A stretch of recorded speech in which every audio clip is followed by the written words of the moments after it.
सेवा और शांति, ये दो की जरूरत है सबको। व्यवहार में सेवा और अध्यात्म में शांति। शांति के अलावा परमात्मा और मोक्ष कहीं कुछ नहीं। शांति मिली, परमात्मा मिला, मोक्ष मिला। गोस्वामी जी भी कहते हैं, जहाँ तोष तहाँ राम है।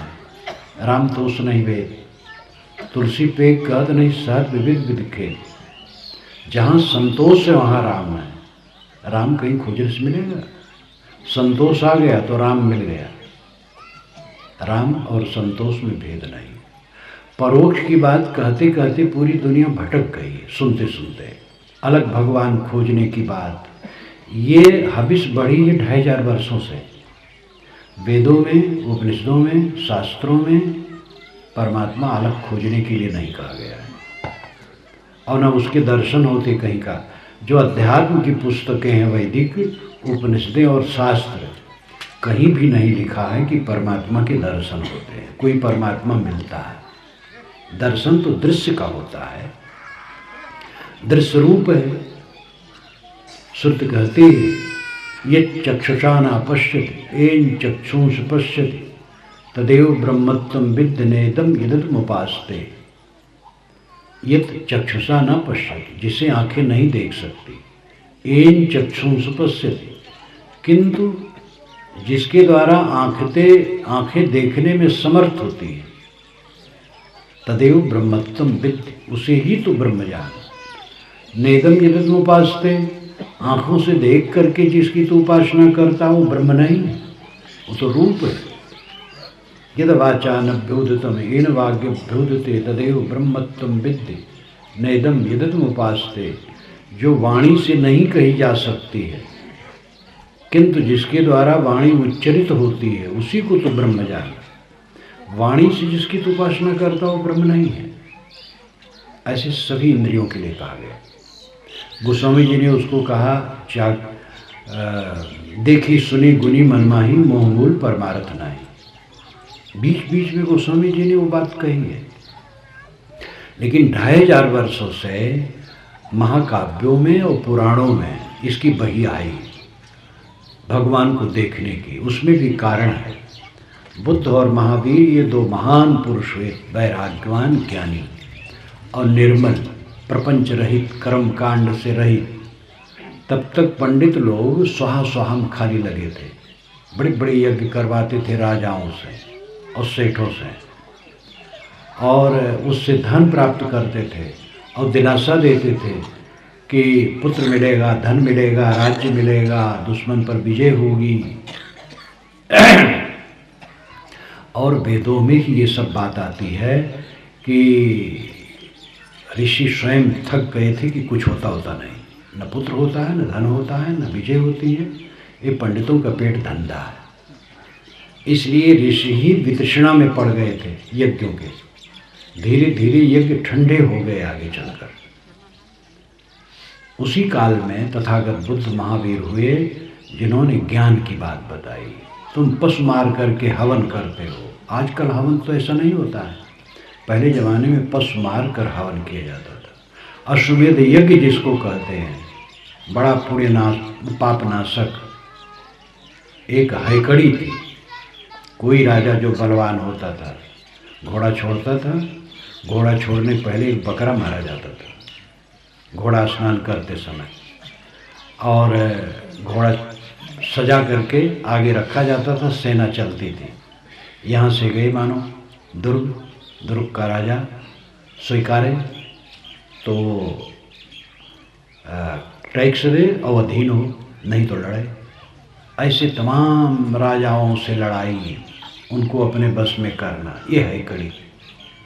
और बहुत लोगों के करने के बाद तब आते थे तो यज्ञ मंडप विशाल बनता था और यूप खड़े होते थे, लकड़ी खूंटा, उसमें 300 पशु बांधे जाते थे। उसमें घोड़ा को रानी मारती थी तलवार से, और फिर 300 पशु काटे जाते थे। ये अश्वमेध यज्ञ है। तथागत बुद्ध और महावीर ने खंडन किया, ये बिल्कुल पाप है। जीवन पवित्र बनाओ।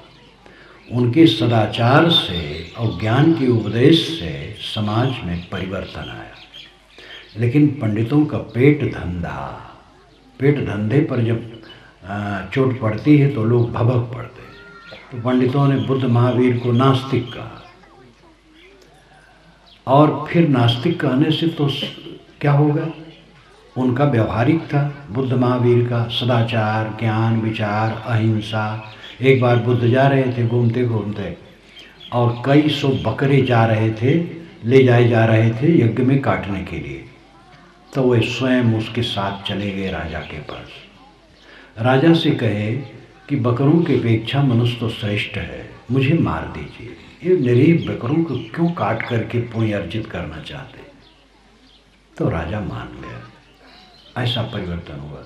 अभी करीब करीब 80-90 वर्ष पूर्व काठमांडू में जब भारत के एक वैष्णव संत गए और राजा से कहे कि वहाँ तो बहुत पशुवध आज भी होता है देवी के नाम पर, तो उन्होंने कहा कि ये पशुवध नहीं होना चाहिए। तो राजा उसकी फेवर में आने लगा। तो वहाँ का जो पंडित था इतना क्रुद्ध हुआ, कहा कहाँ है वो साधु, उसका वध मैं करूँगा, और वध के बिना देवी की पूजा कैसे होगी। तो राजा भी बेचारा ढील हो गए। अब तो वहाँ जो शासन है हिंदू राज कहा जाता तो भी ख़त्म हो गया है। और वहाँ तो मैं जाता हूँ, अभी गर्मी में गया था, तो राजा अब नहीं रहा, और जो अभी सत्ता में नहीं है, क्या नाम है, प्रचंड जी गद्दी पर थे। तो उन्होंने पशुवध यज्ञ में पशुवध बंद करवाने के लिए प्रयास किया। तो एकदम पंडित लोग बिगड़ गए और विप्लव की संभावना आ गई। तो बेचारा वो चुप हो गया। अभी भी वहाँ गली गली में मांस चंदन तो सब लगाए घूमते भगवत भक्त, लेकिन बिना मांस के नहीं रहते हैं। और देवी की पूजा में भैंसे कटते हैं, बकरे कटते हैं। तो महात्मा बुद्ध महावीर ने जो सदाचार का प्रचार किया, जनता पर गहरा प्रभाव पड़ा। पंडितों ने सोचा अब इनका विरोध करके काम न बनेगा। तो उन्होंने कहा देखो भाई, हमारे यहाँ बुद्ध को माना गया उत्तारवाद के सिद्धांत से, बुद्ध और महावीर को जरा ध्यान दीजिएगा। उत्तारवाद, उत्तार नाम ऊपर उठना। बुद्ध महावीर साधारण जीव थे, लेकिन वह आसक्ति त्याग करके कृतार्थ हो गए, कल्याण स्वरूप हो गए। तो ये उत्तारवाद का सिद्धांत है, ऊपर उठना, सामान्य से ऊंचा हो जाना। ये वैज्ञानिक है। और उनको भगवान लोग कहे बुद्ध महावीर को। वहाँ भी महिमा बड़ी बेतहाशा, वहाँ भी जालसाजी शुरू हुई। बुद्ध महावीर के लिए इतना कुछ कहा गया है। हर महापुरुष को तो महिमा में मंडित करके पंथाई लोगों ने जंजाल से ग्रस्त कर दिया है। श्री कृष्ण महाराज अत्यंत क्रांतिकारी थे। ऋग्वेद के 8वें मंडल के 95वें सूक्त में उनको देखिए। मैंने जगह जगह इसको लिखा है, वेद में भी लिखा है। जो मैंने लिखा है वेद क्या कहते हैं, अन्य पुस्तकों में भी उदाहरण दिया है। महाक्रांतिकारी थे। वह आदिवासियों के रक्षक और पशुओं के रक्षक थे। यज्ञ में जो पशु मारे जाते थे उसके घोर विरोधी थे, ब्राह्मणों के विरोधी थे, वेद तक के विरोधी थे। इसीलिए गीता में वो सुराया यामिमाम पुष्पदाम वाचम प्रविदन विपश्चिता वेदवादरता पार्थनानदस्थितिवादिना। अय पार्थ, अय अर्जुन, ये वेद चिल्लाने वाले कर्मकांडी, इनकी बुद्धि स्थिर नहीं। इसको लेकर के कई वैदिक लोग कृष्ण पर उलझ जाते हैं। लेकिन कृष्ण क्रांतिकारी पुरुष थे, घोर आंगरस के वे शिष्य थे। श्री कृष्ण के 3 गुरु थे। जो कुल गुरु थे वो गर्गाचार्य थे, और विद्या गुरु सांदीपन थे, और अध्यात्म गुरु घोरांगिरस थे। छांदोग्य उपनिषद में कथा आती है। श्री कृष्ण महाराज अत्यंत क्रांतिकारी थे, यज्ञ के विरोधी, पशुवध के विरोधी, पशु के अहिंसा के पूर्ण पालक, और जीवदया और सामान्य जनता के रक्षक, आदिवासी के रक्षक, ब्राह्मणवाद के बिल्कुल विरुद्ध, उन श्री कृष्ण को भक्तों ने ऐसा लपेटा कि उनको रसिया, पहले भगवान बनाया, दुनिया भर का मालिक बनाया, फिर रसिया बनाया, रास पंचाध्यायी जोड़ा, और रास बिल्कुल उनके विपरीत है। श्री कृष्ण ने कभी रास नहीं की है, ये मैंने उनके जीवन में लिखा है। और अच्छे अच्छे पंडित महसूस किए कि हम लोग गलत सोचते हैं, ये बात लिखी है, शास्त्रोक्त है। जब उनकी 85 वर्ष की उम्र थी श्री कृष्ण महाराज की, तब उनकी अग्र पूजा हुई थी युधिष्ठिर के यज्ञ में, और वहीं पर शिशुपाल ने उनको गाली दिया था। शिशुपाल उनका फुफेजात भाई था और जबलपुर का राजा था, चेद देश उसको कहते थे। तब श्री कृष्ण ने शिशुपाल को मारा था। शिशुपाल ने बहुत गालियाँ दी हैं, लेकिन ये नहीं कहा है कि कृष्ण रसिया है, क्योंकि रास की कल्पना ही नहीं थी। और 85 वर्ष की उम्र श्री कृष्ण महाराज की उस समय थी। तो सभी महापुरुषों को आगे चल कर के पंथ वाले लपेट लेते हैं, महिमा में उनका रूप बिगाड़ देते हैं। राम का रूप बिगाड़ा गया, कृष्ण का बिगाड़ा गया, बुद्ध का बिगाड़ा गया, महावीर का बिगाड़ा गया, कबीर अभी 600 वर्ष पूर्व हुए हैं, उनको बिगाड़ा गया। पौराणिक कबीरपंथी कबीर को अनंत ब्रह्मांड नायक, सभी महापुरुषों का गुरु, राम के गुरु, कृष्ण के गुरु, मोहम्मद के गुरु, हनुमान के गुरु, रावण अभिमानी था, नहीं माना था, लेकिन मंदोदरी कबीर की चेली थी। ये सब बकवास। कबीर एक क्रांतिकारी संत थे, मनुष्य थे, और जितने महापुरुष दुनिया के हैं सब केवल मनुष्य थे। अपने अपने ज़माने में उन्होंने रास्ता दिखाया, लेकिन ये भक्त लोग सभी महापुरुषों को भ्रांत में डुबा देते हैं और ज्ञान का स्तर अलग रह जाता है। व्यवहार हमारा निर्मल होना चाहिए, प्राणियों के बीच में सुंदर बर्ताव, जाति भूल जाओ। कबीर साहब की अपील है आपसे कि जाति एक है, दो जाति नहीं। जात संस्कृत भाषा का शब्द है, इसका अर्थ होता है पैदा होना। जात पैदा हुआ, जाति पैदा होना। बकरी से और सूअर से बच्चे नहीं होते, इसलिए उनकी जातियाँ अलग है। भैंसे से और गाय से बच्चे नहीं होते, इसलिए उनकी जातियाँ अलग हैं। लेकिन इस भूमंडल के किसी कोने के नर और किसी कोने की नारी से बच्चे होते हैं, इसलिए मनुष्य में दो जात नहीं है, मनुष्य की एक जात है। समाजशास्त्रियों ने 3 महाप्रजातियों का विभाजन किया है, यूरोपाक, मंगोलाक, निग्रोसम। यूरोपाक जो गोरे रंग के हैं, भारत वाले यूरोपाक में आते हैं। निग्रोसम जो काले रंग के हैं, और मंगोलाक जो लाल रंग के हैं, मंगोल इत्यादि। ये जलवायु के कारण है, मौलिकता में कोई फर्क नहीं। इन सब में भी आपस में बच्चे होते हैं।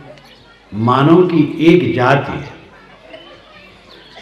आज से 550 वर्ष पूर्व कबीर साहब चाहे थे, काशी पंडितों की नगरी में उन्होंने डंका पीटा था जोर से।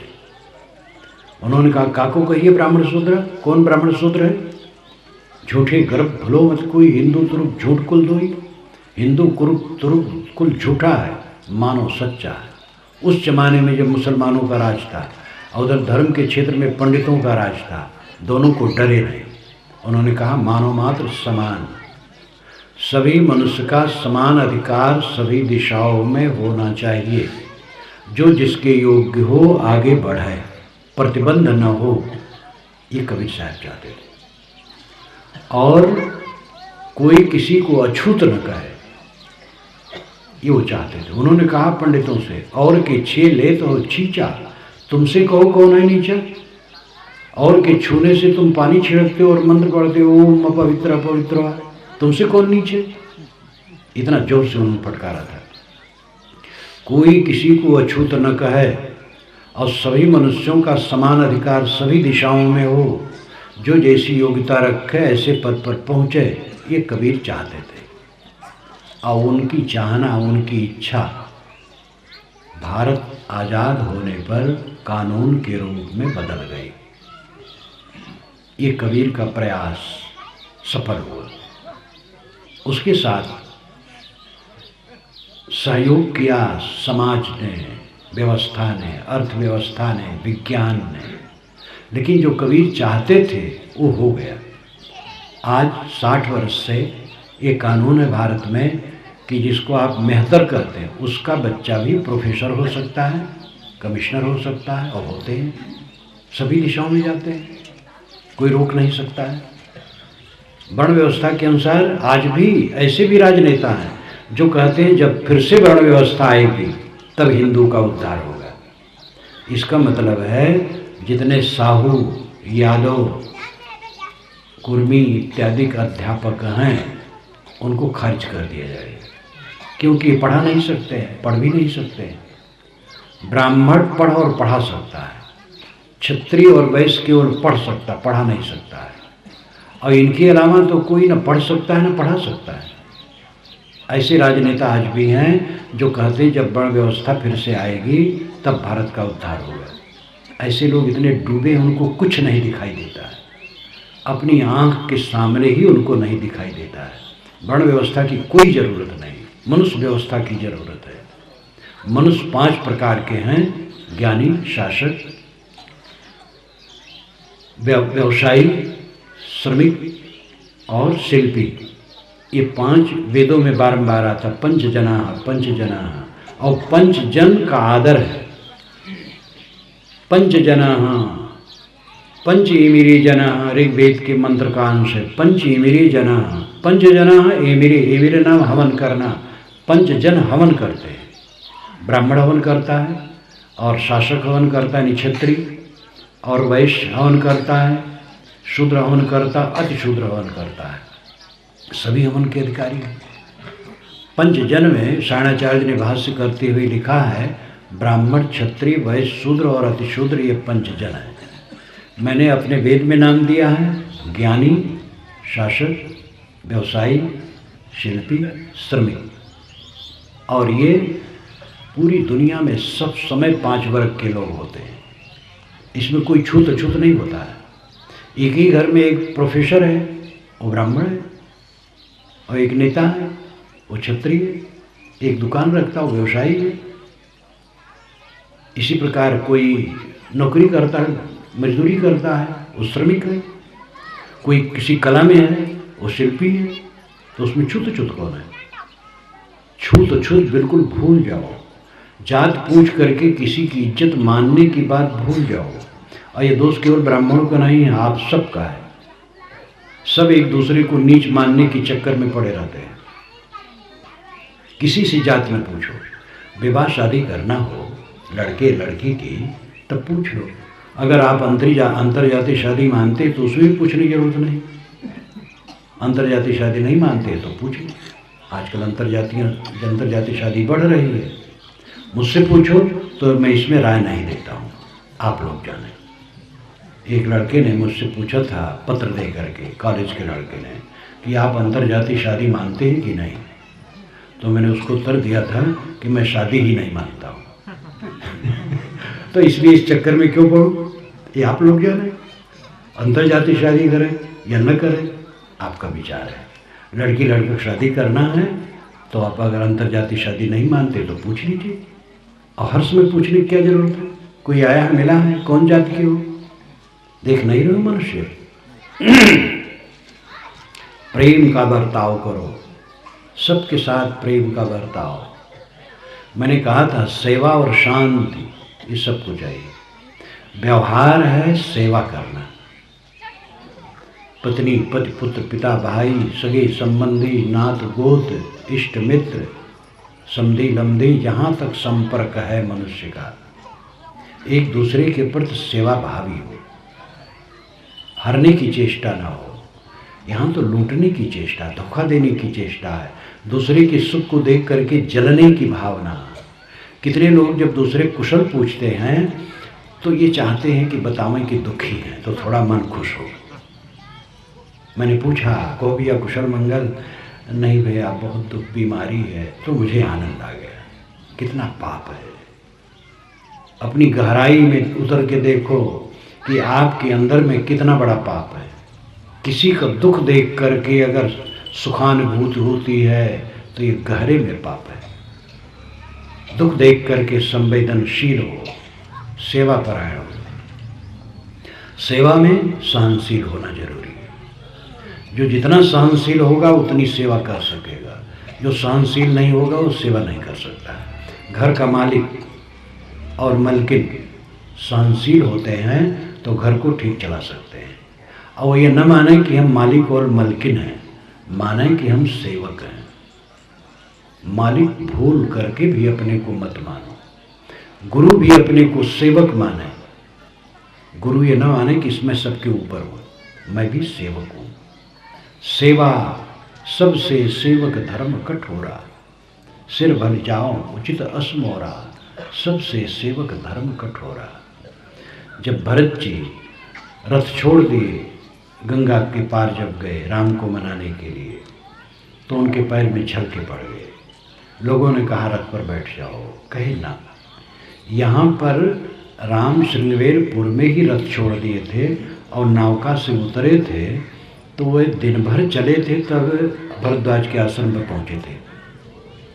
श्रृंगवेरपुर इलाहाबाद से पश्चिम उत्तर कोण पर है, गंगा के पार। उस समय वही रास्ता रहा होगा, आजकल तो उसके पूरब तरफ पुल बना है, वैसे रास्ता है। दिन भर पैदल चले थे, फिर जमुना पार किए थे दूसरे दिन, फिर पैदल गए थे। तो जब भरत जी सुने कि राम पैदल गए तो पैदल चलने लगे। तब जो लोगों ने कहा कि रथ पर बैठ लो, तो उन्होंने कहा राम हमारे पूज्य हैं और वे पैदल गए, हमारा तो ये काम है कि मैं सिर के बल चलूं, लेकिन अभ्यास नहीं है, मजबूर हूँ। सिर भर जाऊं उचित असमोरा, सबसे सेवक धर्म कठोरा। सेवक धर्म कठोर है, और इसीलिए हनुमान जी में सेवा की भावना खूब भरी गई और वो पूज्य हो गए। वाल्मीकि रामायण में राम का उन्होंने काम किया, लेकिन राम के दास वैसे नहीं है। पहले जब राम से मिलते हैं हनुमान जी, सुग्रीव द्वारा भेजे गए हैं, तो वे राम से बात करना चाहते हैं, तो राम बोलते नहीं हैं। तो हनुमान जी कहते हैं मैं कहता हूँ आप बोलते क्यों नहीं? और गोस्वामी जी तो पहले ही हनुमान जी को भगत बना दिए। तो हनुमान जी ने राम की सेवा की है, खास काम किया है, इसलिए आगे चल करके गोस्वामी जी ने, अन्य लोगों ने भी राम का भक्त उनको बनाया खूब, और इसीलिए आज वे ज़्यादा पूज्य हो गए। सेवक पूज्य हो जाता है, सेवा उनमें थी। और अतिरंजना की गई, अतिरंजना हर जगह आ जाती है। तो सेवा अगर करना चाहते हैं तो सहनशील होना चाहिए। घर का मालिक भड़बड़ भड़बड़ करता है, वो क्या घर को चला सकता है? घर वालों के कट वचन सुन करके मीठे वचन बोलो। श्री कृष्ण महाराज अपने परिवार से बहुत कष्टित थे, तो नारद के पास पहुँचे। ये उनकी उम्र रही होगी 119 वर्ष, तब की ये घटना है। महाभारत के शांत पर्व में इसको आप पढ़ सकते हैं। मैंने अपनी पुस्तकों में जगह जगह इसको लिखा है, व्यवहार की कला में भी लिखा है। नारद से कहे महाराज मैं बहुत दुखी हूँ।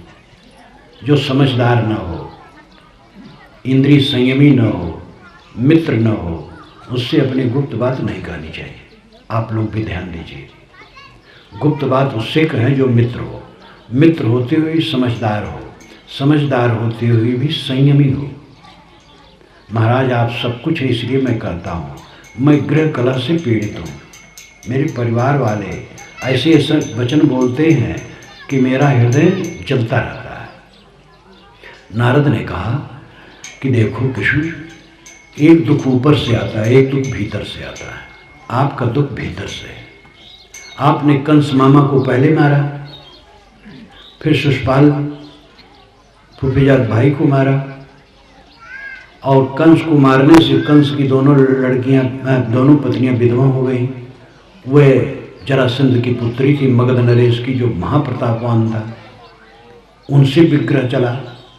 तो आपने तो सोटा डंडा लिया, शुरू से ही मार मार मार।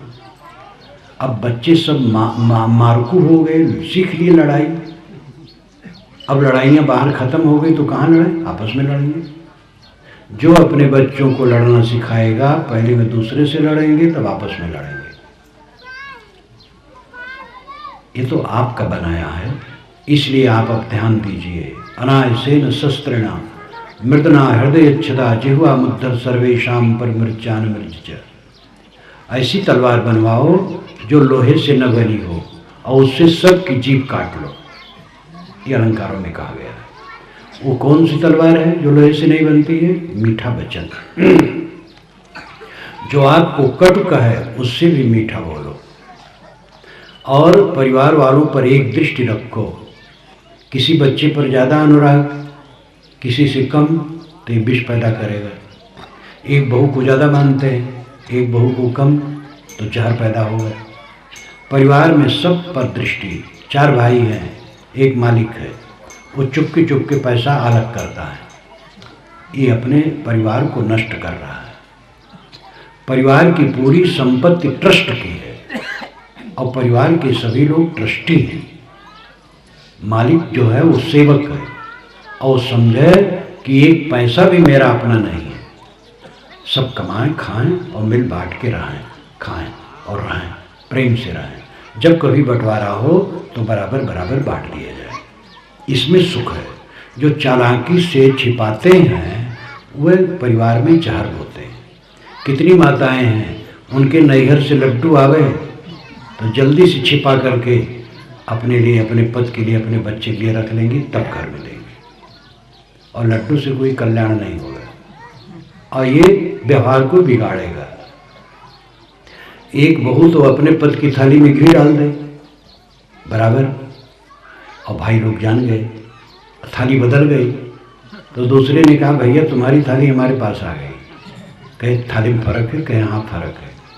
ये सब बिगाड़ता है। पूरे परिवार पर एक दृष्टि रखो, सब में समता, संयम, शील, सेवा। प्रेम पाठ का चोलना पहिर कबीरू नाच, पानिप देनो ताश को जो तनमन बोले साँच। साहब कहते प्रेम पाठ का चोलना पहन करके नाचो, प्रेम रूपी वस्त्र का चोलना अगरखा पहन करके नाचो। तो प्रेम का कोई कपड़ा होता है? यह अलंकारिक कथन है। अर्थ है सारा काम प्रेम पूर्वक करो। माताएं प्रेम पूर्वक भोजन बनाएं और परोसे, समझे भगवान भगवती को परोस रही हैं।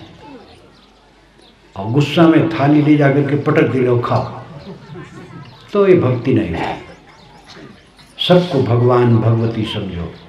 दुकानदार आए हुए ग्राहकों को समझे भगवान भगवती, उनको सौदा दे, उचित मुनाफा दे, धोखा ना दे। क्लर्क और अफसर ऑफिस में बैठे हैं, घूस लेने के नाम न ले, सेवा करें, तनख्वाह उनको मिलती है सरकार से। भगवान के भक्त तो भारत भर में गंज गन है, जिधर देखो भगवान की भक्ति। लेकिन घूस लिए बिना भगवान के भक्त नहीं रुकते। भगवान की भक्ति अपनी जगह पर है और घूस अपनी जगह पर है। बेईमानी अपनी जगह पर, भगवान की भक्ति अपनी जगह पर है। तो भगवान की भक्ति क्या है? भगवान वह हैं जो हमें व्यवहार में मिलते हैं, उनके साथ सुंदर बर्ताव। दुकान पर, ऑफिस में, कारखाने में, घर में, पड़ोस में, सड़क पर जो सर्वत्र मिल रहे हैं प्राणी, ये भगवान है। इनके पर सेवा भाव।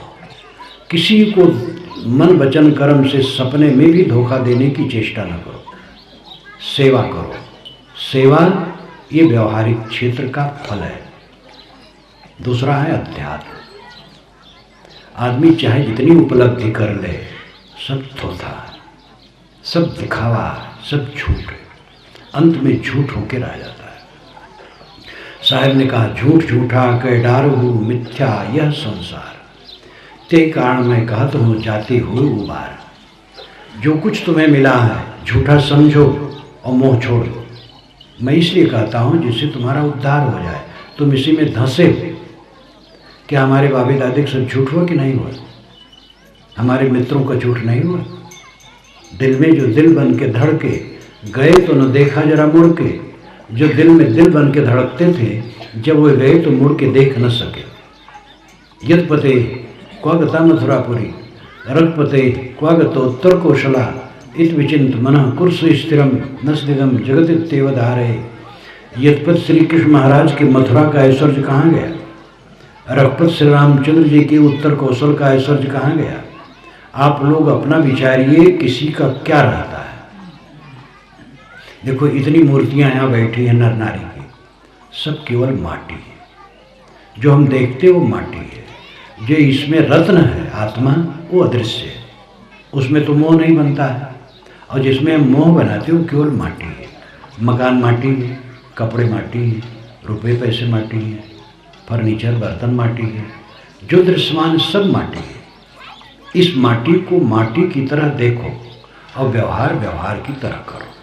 ये नहीं कि दुकान पर पहुंचो तो माटी लेके पहुंचो और कह दो कि कपड़ा दे दो। माटी से कोई कपड़ा नहीं देगा। कपड़ा भी माटी है और माटी भी माटी है, लेकिन ये तो अंत की बात है। वही माटी कहीं कपड़ा है, कहीं सोना है, कहीं रुपया है, कहीं अन्न है, कहीं विष है, कहीं अमृत है। कार्य में भेद है। कार्य को कार्य के रूप में देखो, व्यवहार व्यवहार के रूप में करो।